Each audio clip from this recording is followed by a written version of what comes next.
REET exam का आज practice set 5वां है। देख लेते हैं। पहला क्वेश्चन है कि किसने सबसे पहले बुद्धि परीक्षण का निर्माण किया। तो प्रथम बुद्धि परीक्षण अल्फ्रेड बीने द्वारा विकसित किया गया। उन्हें बुद्धि परीक्षण के जन्मदाता के रूप में भी जाना जाता है। बुद्धि परीक्षण के दाता के रूप में भी जाना जाता है। दूसरा क्वेश्चन है, एक शिक्षक कक्षा के कार्य को एकत्र करता है और उन्हें पढ़ता है। उसके बाद योजना बनाता है और अपने अगले पाठ को शिक्षार्थियों की आवश्यकताओं को पूरा करने के लिए समायोजित करता है। वह क्या कर रहा है? देखिए, एक शिक्षक कक्षा के कार्य को एकत्र करता है और उन्हें पढ़ता है। उसके बाद योजना बनाता है और अपने अगले पाठ को शिक्षार्थियों की आवश्यकताओं को पूरा करने के लिए समायोजित करता है। अथवा सीखने के लिए आकलन कर रहा है। तीसरा क्वेश्चन है, कक्षा कक्ष में जेंडर विभेद बताइए। देखिए, कक्षा में लिंग भेद, पक्षपात, भेदभाव की भावना को उत्पन्न करेगा तथा छात्रों में न्यूनता व हीनता की भावना विकसित होने के कारण उनका संपादन अच्छा नहीं हो पाता, जिससे छात्र छात्राओं में द्वेष की भावना उत्पन्न होगी। चौथा क्वेश्चन है, ध्वनि संबंधी जागरूकता में से किस क्षमता से संबंधित है। देखिए, ध्वनि संबंधी जागरूकता ध्वनि संरचना पर चिंतन करने व उसमें हेरफेर करने से संबंधित है। ध्वनि संबंधी जागरूकता ध्वनि संरचना पर चिंतन करने व उसमें हेर फेर करने से संबंधित है। पांचवा क्वेश्चन है, प्रकृति पोषण विवाद किससे संबंधित है। देखिए, यहाँ पर प्रकृति शब्द व्यक्ति की आनुवांशिकी संरचना से संबंधित है, जो उसे जन्म से ही प्राप्त है, तथा पोषण शब्द वातावरण से संबंधित है, जिसमें व्यक्ति बुद्धि व विकास करता है। किसी भी व्यक्ति के विकास में इन दोनों का योगदान है। किसी भी व्यक्ति के विकास में इन दोनों का योगदान है। मानव विकास है क्या है? देखिए, मानव विकास मात्रात्मक एवं गुणात्मक दोनों होता है। मानव विकास जीवन पर्यंत चलता है। व्यक्ति के गर्भ में होने से लेकर मृत्यु तक विकास की यह प्रक्रिया चलती रहती है, तो इसलिए इसे मापा जा सकता है।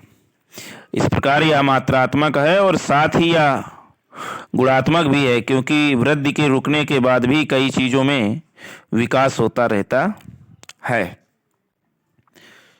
कौन सा सामाजिकरण की निष्क्रिय एजेंसी है? परिवार, इको क्लब, सार्वजनिक पुस्तकालय, स्वास्थ्य क्लब।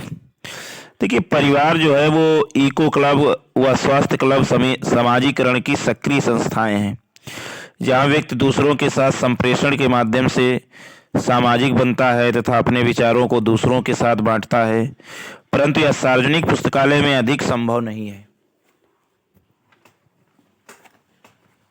संभव नहीं है। अगला क्वेश्चन है, संज्ञानात्मक विकास किसके द्वारा समर्थित होता है। देखिए, किसी भी प्रकार का मानव विकास एक समृद्ध और विविधतापूर्ण वातावरण में समर्थित हो सकता है, तो यही बात संज्ञानात्मक विकास के संबंध में कही जा सकती है। कौन सा सीखने की शैली का एक उदाहरण है? देखिए, चाक्षुष अर्थात जिसके बोध नेत्र से हो, इस प्रकार सीखने का एक उत्तम उदाहरण चाक्षुष शैली हो सकता है। बालक इस शैली के माध्यम से किसी कार्य या व्यवहार का प्रत्यक्षीकरण करता है, फिर वह उस व्यवहार का अनुकरण करता है, जो एक बालक के सीखने के लिए सर्वोत्तम विधि है। प्रेरणाएं, 10वां क्वेश्चन है, प्रेरणाएं जो है वो अनुभूतियों के संतुष्टिकरण की अवस्थाओं तक पहुँचने और वैयक्तिक लक्ष्यों को प्राप्त करने की आवश्यकताओं को संबोधित करती हैं। जो भावात्मक प्रेरणाएं होती हैं वो अनुभूतियों के संतुष्टिकरण की आवश्यकताओं तथा अवस्थाओं तक पहुँचने और वैयक्तिक लक्ष्यों को प्राप्त करने की आवश्यकता को संबोधित करती है भावात्मक प्रेरणाएं। 11वां क्वेश्चन है, एक आंतरिक बल जो प्रोत्साहित करता है और व्यवहार परक प्रतिक्रिया के लिए बाध्य करता है एवं उस प्रतिक्रिया को विशिष्ट दिशा उपलब्ध कराता है। तो देखिए, अभिप्रेरण एक आंतरिक बल है। आंतरिक बल कौन सा है? जो प्रोत्साहित करता है और व्यवहार परक प्रतिक्रिया के लिए बाध्य करता है एवं उस प्रतिक्रिया को विशिष्ट दिशा उपलब्ध कराता है। तो यह अभिप्रेरण है। अभिप्रेरण अभिप्रेरण अभिप्रेरण एक आंतरिक बल है जो व्यक्ति को लक्ष्य प्राप्ति के लिए एक विशिष्ट दिशा प्रदान करता है, वह उन्हें प्राप्त करने में सहायता भी करता है। 12वां क्वेश्चन है, कौन सा कारक अधिगम को सकारात्मक प्रकार से प्रभावित करता है? देखिए, जो पूर्व ज्ञान का वर्तमान के साथ अर्थपूर्ण संबंध स्थापित करने से कोई भी व्यक्ति कुछ भी आसानी से सीख सकता है। पूर्व ज्ञान का वर्तमान के साथ अर्थपूर्ण संबंध स्थापित करने से कोई भी व्यक्ति कुछ भी आसानी से सीख सकता है, इसीलिए वह अधिगम को सकारात्मक रूप से प्रभावित करता है। प्रतिभाशाली शिक्षार्थियों को किससे जुड़े प्रश्नों पर अधिक समय देने के लिए कहा जा सकता है? देखिए, प्रतिभाशाली शिक्षार्थियों में सृजन की प्रवृत्ति होती है। छात्र जितने अधिक सृजन संबंधी प्रश्न बनाएंगे उतनी ही उनकी समझ होगी। अतः प्रतिभाशाली शिक्षार्थियों को सृजन से जुड़े प्रश्नों पर अधिक समय देने के लिए कहा जा सकता है। कौन सा कौशल संवेगात्मक बुद्धि से संबंधित है? इसमें जो समानुभूति के अंतर्गत व्यक्ति स्वयं को दूसरे की परिस्थिति में रखकर सोच विचार करता है, जो कि उचित संवेगात्मक बुद्धि को दर्शाता है।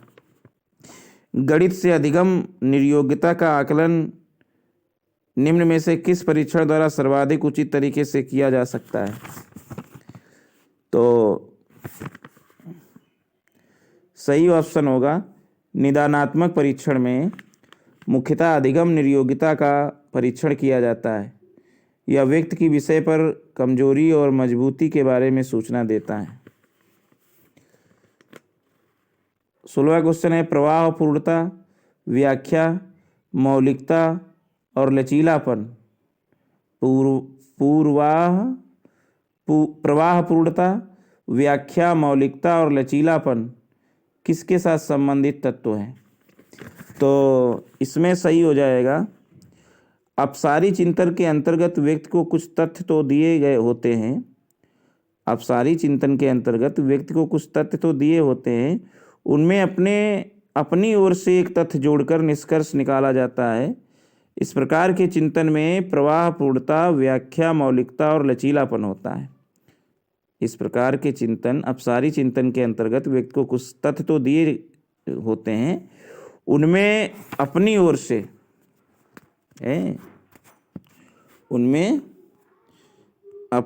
से दिए जाते हैं कुछ चिंतन, है ना। 17वां क्वेश्चन है कि सभी के लिए विद्यालयों में सभी की शिक्षा किसके लिए प्रचार वाक्य हो सकता है? तो समावेशी शिक्षा जो होती है, ये समावेशी शिक्षा का प्रचार वाक्य है। इसमें सभी बच्चों के लिए खोले गए स्कूलों में सभी बच्चों की शिक्षा दी जाती है, फिर चाहे बच्चा समर्थ हो या नहीं, सभी को शिक्षा प्राप्त करने का पूर्ण अधिकार है। 18वां क्वेश्चन है, कौन सी शब्दावली प्रायः अभिप्रेरणा के साथ अंता बदलाव के साथ इस्तेमाल की जाती है? देखिए, जिस प्रकार से अभिप्रेरणा हमें लक्ष्य प्राप्ति में सहायता करती है, उसी प्रकार से हम अपनी आवश्यकता से संतुष्ट करने के लिए कुछ लक्ष्य निर्धारित कर उन्हें प्राप्त करने का प्रयत्न करते हैं। तो आवश्यकता अभिप्रेरणा के साथ अंत बदलाव के साथ प्रयोग में लाई जा सकती है। 19वां है, कौन सा स्टर्नबर्ग की बुद्धि के त्रिस्तरीय सिद्धांत का एक रूप है? तो स्टेनबर्ग के बुद्धि के त्रिस्तरीय सिद्धांत में 3 रूप हैं, जैसे व्यवहारिक बुद्धि, सृजनात्मक बुद्धि, विश्लेषणात्मक बुद्धि। व्यवहारिक बुद्धि, सृजनात्मक बुद्धि, विश्लेषणात्मक बुद्धि। 20वां क्वेश्चन है, 1 वर्ष तक के शिशु जब आँख, कान व हाथों से सोचते हैं, 1 वर्ष तक के शिशु जब आँख, कान व हाथों से सोचते हैं तो कौन सा स्तर शामिल होता है? देखिए, जब पियाजे साहब ने कहा था कि इंद्रिय जनित नामक अवस्था में बच्चा 2 वर्ष तक का होता है, जिसमें वह आँख, कान व हाथों का प्रयोग करके सीखता है, तो इसमें सही होगा इंद्रजनित गामक स्तर तक जो है शिशु हाथ, कान, आँख इनसे सोचता है। 21वां क्वेश्चन है, वाइगोत्स्की के सिद्धांत में विकास में से कौन से पहलू की उपेक्षा होती है? तो वाइगोत्स्की के सिद्धांत में जो होता है उसमें जैविक विकास की उपेक्षा होती है। किसकी? जैविक विकास की। वाइगोत्स्की के सिद्धांत में केवल सांस्कृतिक, भाषाई व सामाजिक पक्षों की ही बात की गई है, जैविक पक्ष की उपेक्षा की गई है। 22वां क्वेश्चन है, छात्राएं। तो छात्राएं अपनी उम्र के लड़कों की तरह गणित में अच्छी हैं, ये सही है। बाकी अपनी उम्र के लड़कों की तुलना में स्थानिक अवधारणाओं में कम कुशलता पूर्ण निष्पादन करती हैं, ये भी गलत है। भाषिक और संगीत संबंधी अधिक क्षमताएं रखती हैं, ऐसा कुछ नहीं है। अपनी उम्र के लड़कों की तरह गणित में अच्छी होती हैं। 23वां है, ग्रेड अंकों से कैसे अलग है? ग्रेड अंकों से कैसे अलग है और किस प्रकार के प्रश्नों से संबंध रखता है ग्रेड? तो विश्लेषणात्मक। किससे? विश्लेषणात्मक। देखिए, ग्रेडिंग प्रणाली के तहत शिक्षा में सतत एवं समग्र मूल्यांकन की व्यवस्था की गई है। यह एक विश्लेषणात्मक प्रणाली है। यह बच्चे की कक्षा में स्थिति को प्रदर्शित करता है, जबकि अंक प्रदान करना छात्र को रटकर या गलत साधनों का प्रयोग करके पास होने की प्रवृत्ति को समर्थन देता है ना। 24वां क्वेश्चन है, शब्दों में अक्षरों के क्रम को पढ़ने में कठिनाई का अनुभव करता है और अक्सर चाक्षुष स्मृति का ह्रास से संबंधित है। तो शब्दों में जब आप अक्षरों के क्रम को पढ़ने में कठिनाई होती है तो डिसलेक्सिया होता है ना। डिसलेक्सिया एक पठन विकार है जिसमें कोई व्यक्ति अक्षरों को क्रमबद्ध तरीके से पढ़ने में असमर्थ होता है और साथ ही अक्षरों शब्दों को उल्टे क्रम में भी लिखता है। 25वां क्वेश्चन है, रिया कक्षा में पिकनिक तय करने हेतु ऋषभ से सहमत नहीं है। वह सोचती है कि बहुमत के अनुकूल बनाने के लिए नियमों का संशोधन किया जा सकता है। यह सहपाठी विरोध पियाजे के अनुसार किससे संबंधित है? तो ये जो है ये सहयोग की नैतिकता से संबंधित है। किससे? सहयोग की नैतिकता स्तर पर कार्य की व्याख्या करने की प्रवृत्ति होती है। पियाजे के अनुसार सहयोग पारस्परिक निर्भरता तथा विभिन्न दृष्टिकोणों के प्रति जागरूकता व्यक्ति को स्वतः नैतिकता के स्तर पर पहुंचाने में सहायक सिद्ध होती है। 26वां क्वेश्चन है कि वे शिक्षक जो विद्यालय आधारित आकलन के अंतर्गत कार्य करते हैं तो वो क्या कहलाते हैं? देखिए, जो वे शिक्षक जो विद्यालय आधारित आकलन के अंतर्गत कार्य करते हैं व्यवस्था के लिए स्वामित्व की भावना रखते हैं। क्या रखते हैं? व्यवस्था के लिए स्वामित्व की भावना रखते हैं। जब शिक्षक में स्वामित्व की भावना आती है तो उसमें स्वयं जिम्मेदार होने की भावना स्वतः ही आ जाती है। इस प्रकार विद्यालय आधारित आकलन में अध्यापक में स्वामित्व की भावना उत्पन्न होती है। 27वां है, एल्बर्ट बैंड्यूरा के सामाजिक अधिगम सिद्धांत के अनुसार कौन सा सही है?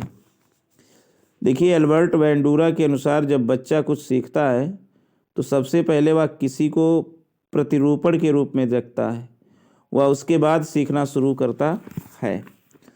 तो इसमें सही हो जाएगा 27वें का ए।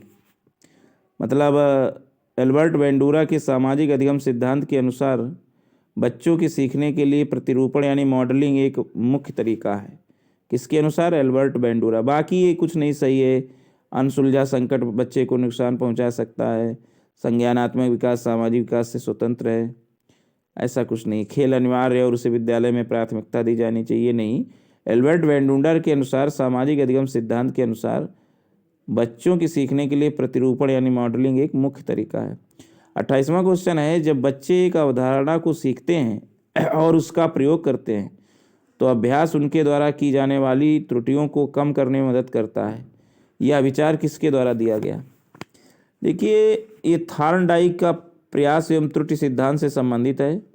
थॉर्नडाइक ने बिल्ली पर प्रयोग करके यह सिद्धांत प्रतिपादित किया था और बताया था कि जब एक अवधारणा को सीखते हैं बच्चे और उसका प्रयोग करते हैं तो अभ्यास उनके द्वारा की जाने वाली त्रुटियों को कम करने में मदद करता है।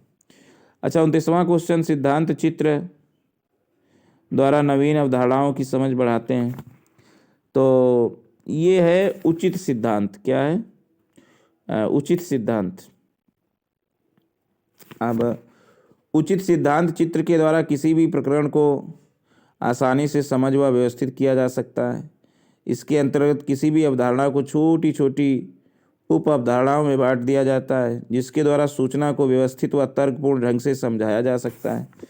30वां क्वेश्चन है, निगमनात्मक तर्कणा में शामिल है क्या? देखिए, निगमनात्मक तर्कणा में शिक्षक छात्रों के सम्मुख पहले सामान्य नियम प्रस्तुत करता है तथा इसके पश्चात उदाहरणों द्वारा नियम की सत्यता को प्रमाणित करता है एवं विशिष्ट परिस्थितियों में उसके उपयोग को बताता है। ये 30वां क्वेश्चन है। अच्छा, भाषा है फर्स्ट लैंग्वेज। भाषा सीखने की कौन सी विधि मातृभाषा को माध्यस्थ बनाए बिना दूसरी भाषा को सीखने में सहायक होती है? तो भाषा सीखने की प्रत्यक्ष विधि मातृभाषा को संबंध बनाए बिना दूसरी भाषा सीखने में सहायक होती है। अगला क्वेश्चन है, अब हिंदी भाषा का दूसरा क्वेश्चन यानी 32वां क्वेश्चन है। कह रहा है कि भाषा शिक्षण में खेल का सर्वाधिक महत्वपूर्ण स्थान है। क्योंकि खेल भाषा को विस्तार देते हैं। खेल के मैदान विभिन्न लोगों के मेलजोल से भाषा का विस्तार होता है, इसलिए भाषा शिक्षण में खेल का भी योगदान माना जाता है। पाठ के अंत में अभ्यास और गतिविधियों का उद्देश्य क्या नहीं होता है? देखिए, भाषा का विस्तार करना ये उद्देश्य तो होता ही है। सृजनात्मकता का विकास करना ये भी उद्देश्य होता है। बच्चों को अभिव्यक्ति के अवसर प्रदान करना ये भी होता है। पाठ के अंत में अभ्यास और गतिविधियों का उद्देश्य ये नहीं होता है कि प्रश्नों के उत्तर सरलता से याद करवाना, ये उद्देश्य नहीं होता है।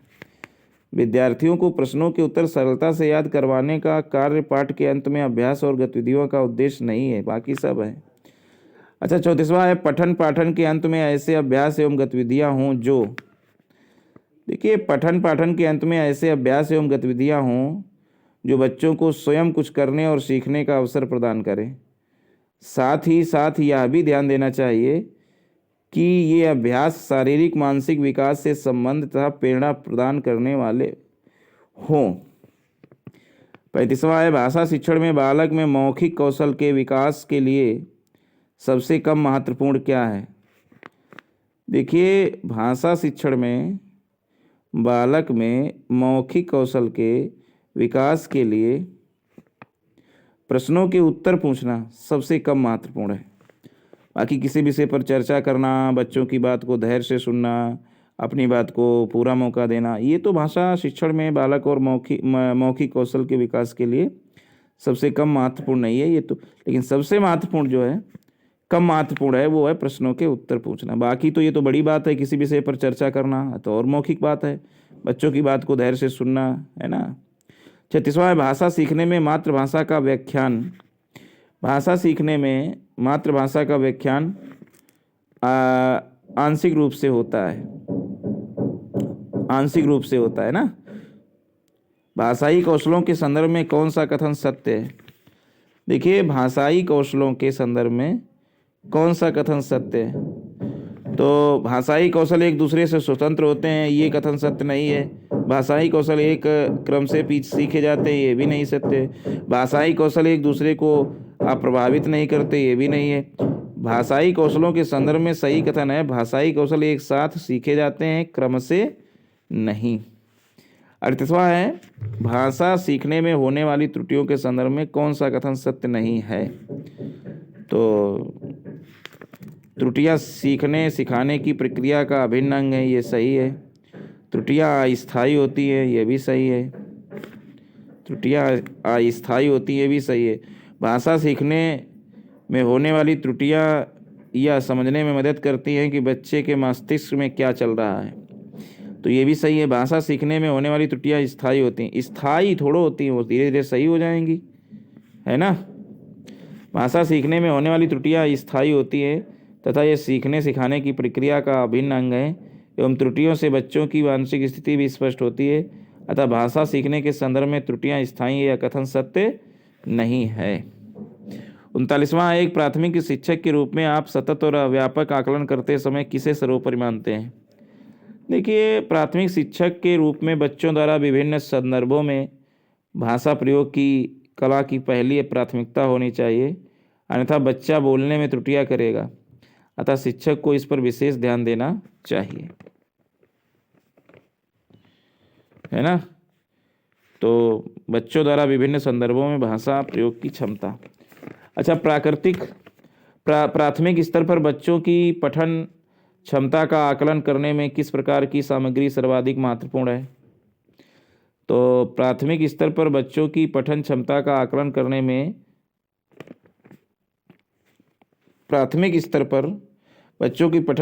आकलन करने में बाल साहित्य की कोई संवादात्मक कहानी का होना अनिवार्य है। इससे बच्चों की मानसिक विकास में तीव्रता आती है। 41वां है, पहली और दूसरी कक्षा में भाषा शिक्षण के साथ ही कला शिक्षण को समेकित करने का उद्देश्य नहीं है। पहली और दूसरी कक्षा में भाषा शिक्षण के साथ ही कला शिक्षा को समेकित करने का उद्देश्य नहीं है। तो ये है बच्चों के लेखन में परिपक्वता लाना।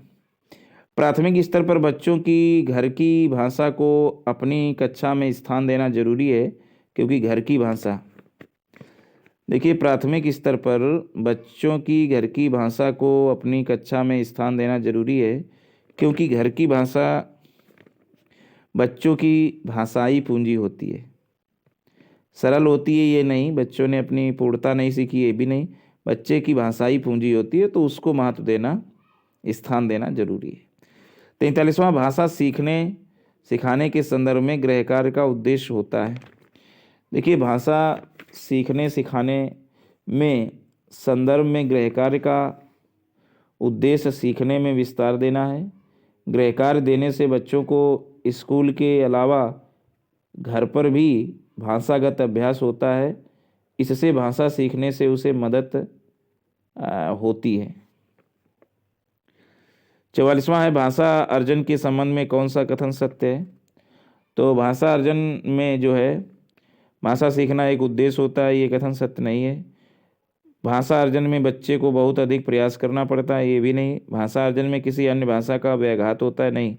भाषा अर्जन के संबंध में कथन सत्य है, समाज सांस्कृतिक परिवेश के अनुसार अर्थ ग्रहण की प्रक्रिया स्वाभाविक होती है। समाज सांस्कृतिक परिवेश के अनुसार अर्थ ग्रहण की प्रक्रिया स्वाभाविक होती है। अच्छा, भाषा विकास के संबंध में कौन सा कथन सही नहीं है? तो भाषा विकास के संबंध में कौन सा कथन सही नहीं है? बड़ों का संपर्क भाषा विकास की गति को तीव्र कर देता है, सही है। भाषा विकास व्यक्ति सापेक्ष है, सही है। प्रारंभिक भाषाई परिवेश की समृद्धता भाषाई विकास में सहायक होता है, सही है। ये केवल गलत है, भाषा विकास व्यक्ति निरपेक्ष है, ऐसा नहीं है। भाषा विकास व्यक्ति सापेक्ष होता है, ना कि व्यक्ति निरपेक्ष, क्योंकि भाषा विकास वैयक्तिक मित्रता से प्रभावित होता है। अब ये गद्य दिया गया है 46 से 54 तक का। फिट और इंसान शब्द हैं, कैसे?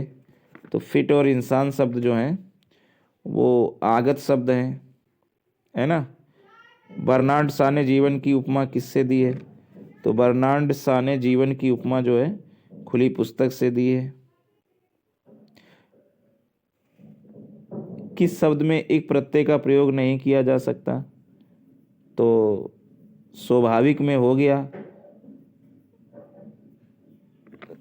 स्वाभाविक में हो गया। दूसरा शब्द प्राकृतिक में भी हो जाएगा एक प्रत्यय, है ना। लेकिन जो भय है, भय में नहीं किया जा सकता। 54वां क्वेश्चन है, अपराध शब्द है तो अपराध शब्द भाववाचक संज्ञा है। चूंकि अपराध भाव से प्रकट होकर मूर्त रूप लेता है, अतः यह भाववाचक संज्ञा है।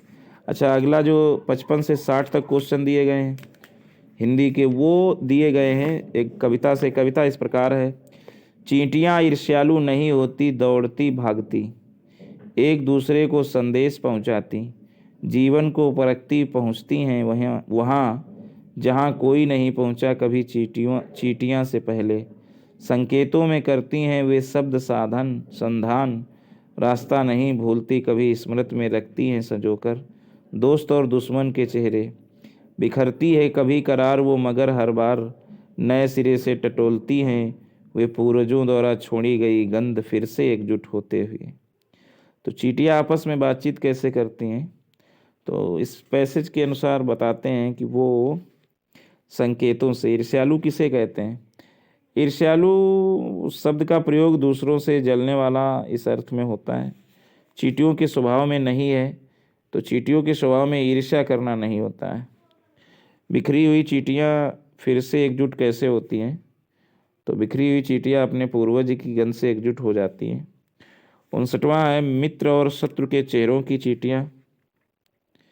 मित्र और शत्रु के चेहरों को चींटियां याद रखती हैं।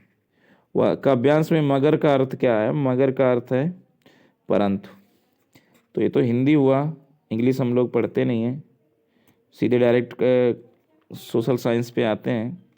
पहला क्वेश्चन लिखा है 91वां, जून 1789 ईस्वी में फ्रांस में थर्ड स्टेट और नेशनल असेंबली का नेतृत्व किया, किसने किया?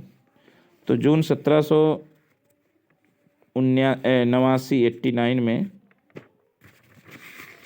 89 में थर्ड इरेस्ट और नेशनल असेंबली का नेतृत्व किया था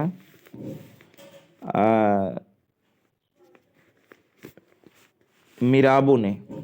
किसने? मिराबो ने किया था। मिराबो यानी मिराबो दोनों। 92वां एक अलौह धातु है। अलौह धातु वे होते हैं जिसमें लौह तत्व नहीं पाए जाते हैं। सीसा एक अलौह धातु है। अगला है, बंगाल की खाड़ी में लगे भारत के तटीय मैदानों को क्या कहा जाता है? देखिए, बंगाल की खाड़ी से लगे भारत के तटीय मैदानों को उत्तरी सरकार एवं कोरोमंडल तट कहा जाता है। उत्तरी सरकार एवं कोरोमंडल तट कहा जाता है। बिरसा मुंडा निवासी था। तो बिरसा मुंडा छोटा नागपुर यानी झारखंड का निवासी थे। इनके नेतृत्व में मुंडा आंदोलन वर्ष 1899 में चलाया गया। 1899 में भारत में प्रथम अंग्रेजी फैक्ट्री प्रारंभ हुई। तो भारत में प्रथम अंग्रेजी फैक्ट्री वर्ष 1611 में सूरत में स्थापित की गई थी। 1611 में सूरत में स्थापित की गई थी। कौन सा राजनीतिक दल राष्ट्रीय दल की श्रेणी में नहीं है? तो वर्तमान में 8 राजनीतिक दलों को राष्ट्रीय दल का दर्जा दिया गया है, जैसे भारतीय जनता पार्टी, बहुजन Samaj Party, Marxvadi Communist Party, Bharatiya Communist Party, Bharatiya Rashtriya Congress, Rashtravadi Congress Party, Trinamool Congress Party, National People's Party, Shivsena इसमें जो है वो राज्य स्तर की पार्टी है। इतनी पार्टियां, बहुजन समाज पार्टी, भारतीय Janata Party, Marxvadi Communist Party, Bharatiya Communist Party, Bharatiya Rashtriya Congress, Rashtravadi Congress Party, Trinamool Congress Party, National People's Party, ये सभी जो है राजनीतिक दल राष्ट्रीय है, लेकिन शिवसेना नहीं है। हिटलर द्वारा घोषित नाजी कार्यक्रम में कौन सा नहीं था? तो हिटलर द्वारा घोषित नाजी कार्यक्रम का मुख्य उद्देश्य वर्साय में हुई संधि को संशोधित कराना, जर्मनी के खोए हुए प्रदेशों को पुनः प्राप्त करना तथा जर्मनी के गौरव को पुनः प्राप्त करना शामिल था। नाजी कार्यक्रम में स्त्री पुरुषों की समानता की बात नहीं की गई थी, बाकी सब था। अगला है, भारतीय मानसून दक्षिण पश्चिम का मानसून कहलाता है क्योंकि। देखिए, मानसूनी हवाओं के दक्षिण पश्चिम से बहने के कारण भारतीय मानसून दक्षिण पश्चिम का मानसून कहलाता है, जो दक्षिण पश्चिम से उत्तर पूर्व की दिशा में बहता है। मानसूनी हवाओं के दक्षिण पश्चिम से बहने के कारण भारतीय मानसून जो है दक्षिण पश्चिम का मानसून कहलाता है, जो दक्षिण पश्चिम से उत्तर पूर्व में दिशा में बहती है। अच्छा, 99वां क्वेश्चन है, प्लेट विवर्तनिकी सिद्धांत के अनुसार हिमालय पर्वतों का निर्माण किस सागर के मलबे संकुचन से हुआ? तो प्लेट विवर्तनिकी सिद्धांत के अनुसार हिमालय पर्वत का निर्माण टेथिस सागर के मलबे संकुचन से हुआ। हिमालय पर्वत के निर्माण की प्रक्रिया आज भी जारी है। 1वां क्वेश्चन है, वह देश जहाँ पर बुद्ध धर्म का प्रचार नहीं हुआ? तो बौद्ध का प्रचार दक्षिण पूर्व एशियाई देशों में, Thailand, Singapore, Indonesia, Sri Lanka, Bhutan, Nepal. Thailand, Singapore, Indonesia, Sri Lanka, Bhutan, Nepal आदि देशों के साथ भारत के पश्चिमोत्तर सीमा पर सटे देशों में हुआ। बौद्ध धर्म का प्रचार प्रसार यूरोपियन देशों में नहीं हुआ। 101वां क्वेश्चन है कि असहयोग आंदोलन का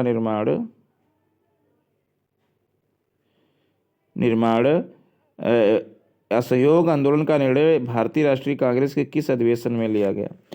तो असहयोग आंदोलन चलाने का निर्णय कांग्रेस के नागपुर अधिवेशन में लिया गया। यह अधिवेशन वर्ष 1920 में किया गया था और इस अधिवेशन के अध्यक्ष विजय राघवाचारी थे। अच्छा, 1930 ईस्वी में डिप्रेस्ड क्लास एसोसिएशन किसने स्थापित की?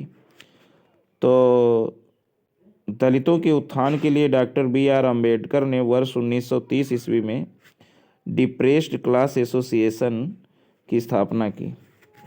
103 दबाव समूह द्वारा अपनाए जाने वाले साधन है। दबाव समूह द्वारा अपनाए जाने वाले साधन है प्रदर्शन। दबाव समूह एक गैर राजनीतिक संस्था होती है जो वर्ग विशेष के हितों की रक्षा के लिए सरकार पर दबाव डालती है। इसके लिए दबाव समूह द्वारा प्रचार, लॉबिंग एवं प्रदर्शन आदि साधनों का सहारा लिया जाता है। बहुउद्देशीय जल विद्युत परियोजना के अंतर्गत कौन से उद्देश्य पूरे किए जा सकते हैं? तो बहुउद्देशीय जल विद्युत परियोजना के अंतर्गत कौन से उद्देश्य पूरे किए जा सकते हैं? तो वो हैं जल क्रीड़ा विकास के। बहुउद्देशीय जल विद्युत परियोजना वे होती है जो एक से अधिक उद्देश्यों की पूर्ति के लिए बनाई जाती हैं। बहुउद्देशीय जल विद्युत परियोजनाओं से कई लक्ष्य की पूर्ति हो सकती है, जैसे विद्युत उत्पादन, सिंचाई, बाढ़ नियंत्रण, जल क्रीड़ा विकास, पेयजल की आपूर्ति आदि। अच्छा, 5वां बेलन 105वां क्वेश्चन है, बेलन वगई भूमि का एक प्रकार था जो चोल अभिलेखों में उल्लिखित है। इससे तात्पर्य है, तो इससे तात्पर्य है चोल साम्राज्य में गैर ब्राह्मण कृषकों की भूमि को वेल्लन वगाई कहा जाता है। इसका उल्लेख तंजावुर अभिलेख में मिलता है। इसका उल्लेख जो है तंजावुर अभिलेख में मिलता है। अगला है क्वेश्चन,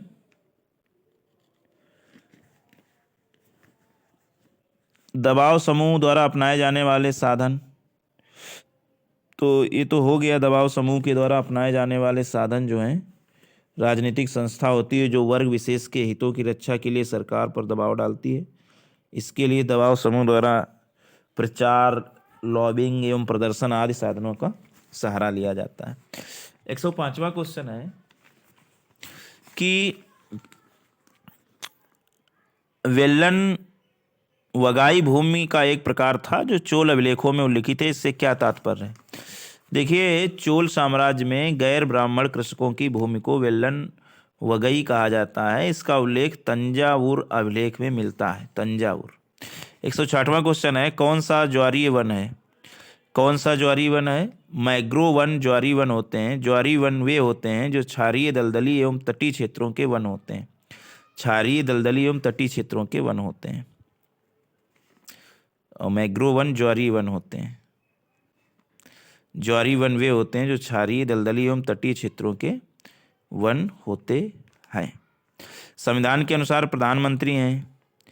तो संविधान के अनुसार प्रधानमंत्री जो हैं वो संघ की मंत्रि परिषद का प्रमुख हैं। भारतीय संविधान के अनुसार प्रधानमंत्री लोकसभा में बहुमत प्राप्त दल का नेता होता है और प्रधानमंत्री संसद के मंत्रि परिषद का भी प्रमुख होता है। बंगाल में नील विद्रोह कब हुआ? बंगाल में नील विद्रोह की शुरुआत वर्ष 1859 में किया गया। यह आंदोलन बंगाल के नादिया जिले से प्रारंभ किया गया था। नील आंदोलन का वर्णन दीनबंधु मित्र ने अपनी पुस्तक नील दर्पण में किया है। शेरशाह ने हुमायूं को परास्त किया। तो शेरशाह एवं हुमायूं के बीच कई युद्ध हुए, जिसमें वर्ष 1539 ईस्वी में चौसा का युद्ध लड़ा गया। इस युद्ध में हुमायूं की पराजय हुई और हुमायूं ने गंगा नदी में कूदकर अपनी जान बचाई। चौसा स्थल बिहार राज्य में स्थित है। चौसा का युद्ध। कौन सा राजनीतिक दल का उद्देश्य नहीं है? देखिए, राजनीतिक दल का उद्देश्य मुख्यतः लोकमत का निर्माण कर सत्ता पर अधिकार करना, साथ ही अपनी विचारधारा का प्रचार करना, लोगों की आध्यात्मिकता का विकास करना। ये राजनीतिक दल का उद्देश्य प्रचार करना है। लोगों की आध्यात्मिकता का विकास करना ये राजनीतिक दलों का उद्देश्य नहीं है। हिमालय में दून घाटियाँ पाई जाती हैं। तो निम्न हिमालय एवं शिवालिक पर्वतों के मध्य में दून घाटियाँ पाई जाती हैं। दून घाटी के उदाहरण है देहरादून। 112वां है, ब्रिटिश गवर्नर जनरल जिसने सर्वोच्च सत्ता की नीति अपनाई। तो British governor general Lord Hastings के द्वारा 18वीं शताब्दी में भारत में सर्वोच्च सत्ता की नीति अपनाई गई। British governor general Lord Hastings के द्वारा 18वीं शताब्दी में भारत में सर्वोच्च सत्ता की नीति अपनाई गई। लॉर्ड हेस्टिंग्स बंगाल का प्रथम गवर्नर जनरल था। अच्छा, लॉर्ड सर्वोच्च सत्ता की अपनी लॉर्ड हेस्टिंग्स बंगाल का गवर्नर जनरल। पड़ोसी देशों में से कौन से देशों की भारत से लगी अंतर्राष्ट्रीय सीमा क्रमशः अधिकतम व न्यूनतम लंबाई वाली है? तो पड़ोसी देशों में बांग्लादेश के साथ भारत की सबसे लंबी अंतर्राष्ट्रीय सीमा रेखा है, जबकि अफगानिस्तान के साथ भारत की सबसे छोटी अंतर्राष्ट्रीय सीमा रेखा है। भारत में प्रथम सूती कपड़ा मिल स्थापित हुई थी। तो भारत में प्रथम सूती कपड़ा मिल 1854 ईस्वी में पारसी उद्योगपति कावसजी के द्वारा मुंबई में स्थापित किया गया था। 1854 ईस्वी में पारसी उद्योगपति कावसजी के द्वारा मुंबई में स्थापित किया गया था। 115वां है, भारतीय जनगणना इतिहास में कौन से दशक में भारत की जनसंख्या वृद्धि अधिकतम आंकी गई? तो भारतीय जनगणना के इतिहास में 1961-71 के दशक सर्वाधिक जनसंख्या वृद्धि आंकी गई थी। वर्ष 1961 और 71 के दशक में। इतिहास में तिथियों के साथ BCE प्रयुक्त होता है, इसका तात्पर्य क्या है? तो BCE का तात्पर्य है before the common era. Before common era, BCE, before common era. अच्छा, चौहान जो शासक जिसने मोहम्मद गौरी को 1191 में पराजित किया, तो चौहान वंश का शासक पृथ्वीराज तृतीय, जिसको पृथ्वीराज चौहान जानते हैं, मोहम्मद गौरी को वर्ष 1191 में तराइन के प्रथम युद्ध में पराजित किया। एल नीनो है। एल नीनो जो है वो एक दक्षिणी प्रशांत महासागर की गर्म धारा को एल नीनो कहते हैं। दक्षिणी प्रशांत महासागर की एक गर्म धारा। 119वां क्वेश्चन है, 1780 ईस्वी में प्रारंभ किए गए बंगाल गजट साप्ताहिक पत्रिका के संपादक कौन थे? तो जेम्स ऑगस्टस हिक्की। 1780 ईस्वी में कलकत्ता से साप्ताहिक पत्रिका बंगाल गजट का संपादन किया गया। यह भारत की प्रथम अंग्रेजी में छपने वाली साप्ताहिक पत्रिका थी। अगला है राष्ट्रीय जनसंख्या नीति 2000 के लक्ष्यों के अनुसार कौन से वर्ष में भारतीय जनसंख्या स्थायी जनसंख्या का स्तर प्राप्त कर लेती है? तो राष्ट्रीय जनसंख्या नीति 2000 के लक्ष्यों के अनुसार वर्ष 2045 तक भारत की जनसंख्या स्थायी जनसंख्या का स्तर प्राप्त कर लेती है। संविधान के किस अनुच्छेद द्वारा जम्मू कश्मीर के लिए विशेष प्रावधान किया गया? भारतीय संविधान के अनुच्छेद 370 के द्वारा जम्मू कश्मीर राज्य के लिए विशेष प्रावधान किया गया। 31 अक्टूबर 2019 को जम्मू कश्मीर से विशेष राज्य का दर्जा समाप्त कर संघ राज्य बना दिया गया। 31 अक्टूबर 2019 को। 122वां क्वेश्चन है मुद्रास्फीति होती है। तो मुद्रास्फीति जो होती है उसका तात्पर्य मृदा निर्गमन में वृद्धि हो जाना है, अर्थात मृदा की कीमत घट जाती है तथा वस्तु की कीमत बढ़ जाती है। ऐसी स्थिति में महंगाई दर बढ़ने लगती है, मुद्रास्फीति। 123वां है भारत का संविधान भारत को किस राज्य में इंगित करता है? तो भारत का संविधान अनुच्छेद 1 में वर्णित किया गया भारत राज्यों का संघ होगा। अच्छा, कांग्रेस ने कौन से आम चुनाव में पहली बार संसद में बहुमत खोया था? तो वर्ष 1977 में पहली बार कांग्रेस पार्टी ने संसद में अपना बहुमत खोया था। उस समय लोक दल के नेता मोरारजी देसाई को प्रधानमंत्री नियुक्त किया गया था। 125वां है चेक जारी किया जा सकता है। तो चेक जारी बैंक में मांग जमा के विरुद्ध चेक जारी किया जा सकता है, मांग जमा के विरुद्ध। 126 में संविधान सभा का प्रथम अधिवेशन कब हुआ? तो सभी जानते हैं संविधान सभा का प्रथम अधिवेशन 9 दिसंबर 1946 ईस्वी को हुआ। इस अधिवेशन की अध्यक्षता डॉक्टर सच्चिदानंद सिन्हा के द्वारा की गई। 127वां क्वेश्चन है अधिकार जो कानूनी अधिकार के रूप में हो तो लेकिन संवैधानिक अधिकार के रूप में नहीं। तो संपत्ति का अधिकार एक कानूनी अधिकार है परंतु संवैधानिक अधिकार नहीं। पूर्व में संपत्ति के अधिकार को अनुच्छेद 31 के द्वारा मौलिक अधिकार का दर्जा प्राप्त था, परंतु 44वें संविधान संशोधन 1978 के द्वारा इसे मौलिक अधिकार की श्रेणी में निकाल दिया गया तथा अनुच्छेद 300 का के तहत कानूनी अधिकार के रूप में स्थापित किया गया। अच्छा, कौन सी मृदा में नमी ग्रहण करने की क्षमता बहुत अधिक होती है? तो काली मिट्टी में नमी धारण करने की क्षमता बहुत अधिक होती है। इसे रेगुर मिट्टी के नाम से भी जाना जाता है। इस प्रकार की मिट्टी कपास उत्पादन के लिए सर्वाधिक उपयुक्त मानी जाती है। अच्छा, कौन सा एक नवीनीकरणीय संसाधन नहीं है? तो जीवाश्म ईंधन जो है ये नवीकरणीय ऊर्जा संसाधन नहीं है। नवीकरणीय ऊर्जा संसाधन वह होते हैं जिन्हें बार बार प्रयोग में लाया जा सके। सरकार का रेवेन्यू वे कौन सा है? देखिए, सरकार का रेवेन्यू वे ब्याज का भुगतान करना सरकार के राजस्व व्यय के अंतर्गत आता है। हाल के वर्षों में भारत में जीडीपी विभिन्न क्षेत्रों से अवरोही क्रम में प्राप्त हो रही है। तो हाल के वर्षों में जीडीपी यानी सकल घरेलू उत्पाद अलग अलग क्षेत्र से प्राप्त हुए जो अवरोही क्रम में है ये निम्न है। तृतीयक क्षेत्र, विनिर्माण एवं कृषि क्षेत्र। अच्छा, बजट एक विवरण है। तो बजट एक विवरण है। बजट संभावित आय एवं संभावित व्यय का विवरण होता है।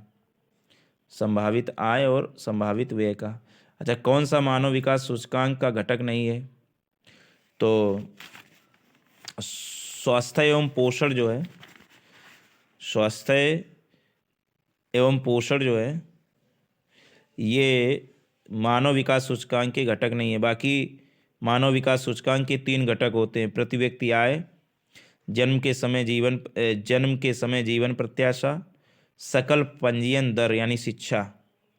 स्वास्थ्य एवं पोषण मानव विकास सूचकांक के घटक नहीं है। अच्छा, 34वां क्वेश्चन है लोकतांत्रिक समाजवाद का प्रमुख भारतीय विचारक कौन था? तो पंडित जवाहरलाल नेहरू लोकतांत्रिक समाजवाद के प्रमुख विचारक थे। भारत में किसी राज्य की विधानसभा में अधिकतम सदस्य हो सकते हैं? तो भारत में किसी राज्य की विधानसभा में अधिकतम सदस्य हो सकते हैं ये 500 सदस्य हो सकते हैं और न्यूनतम 60 सदस्य हो सकते हैं।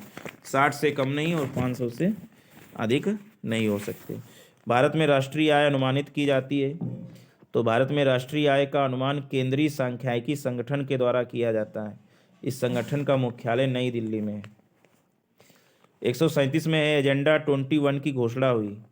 तो एजेंडा 21 की घोषणा हुई प्रथम पृथ्वी सम्मेलन 1992 में।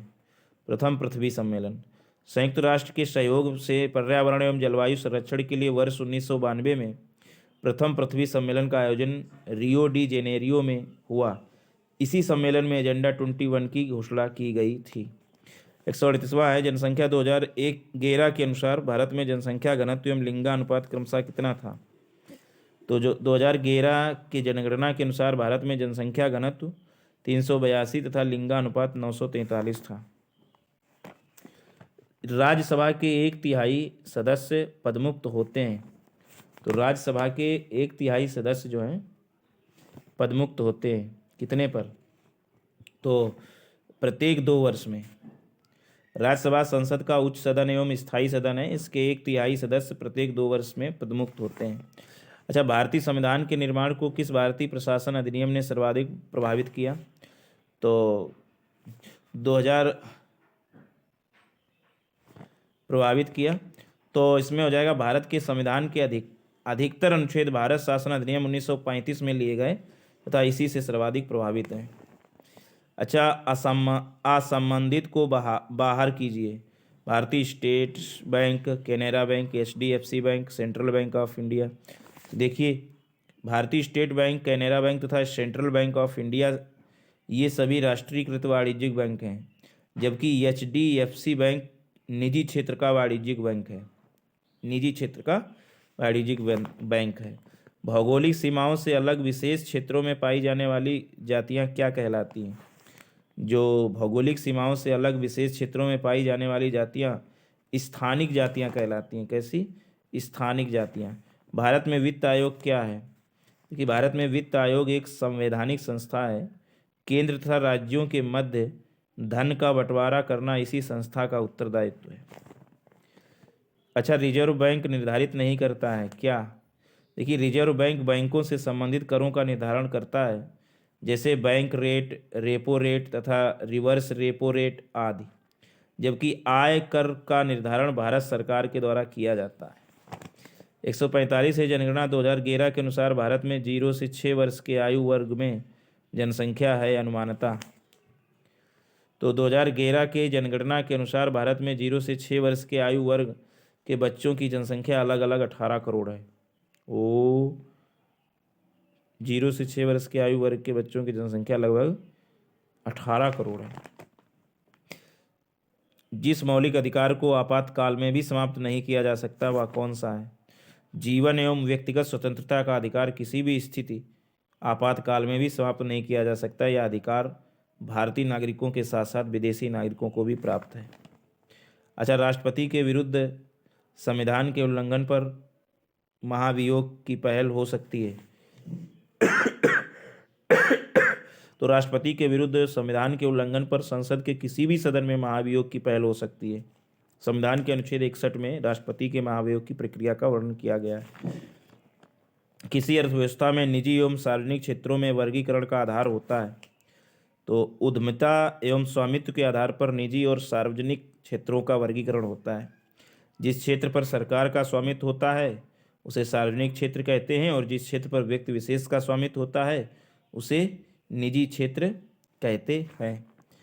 अच्छा, कौन सा कार्य भारतीय रिजर्व बैंक का नहीं है? तो भारतीय रिजर्व बैंक का काम जनता को ऋण देने का नहीं है, बाकी सरकार को बैंकर देगा, मुद्रा निर्गमन करेगा, समाशोधन गृह कार्य करेगा। 50वां और इस बुक का ही लास्ट क्वेश्चन है जो बुक लाए थे यूथ वाली। वास्तविक राष्ट्रीय आय में वृद्धि होती है जब?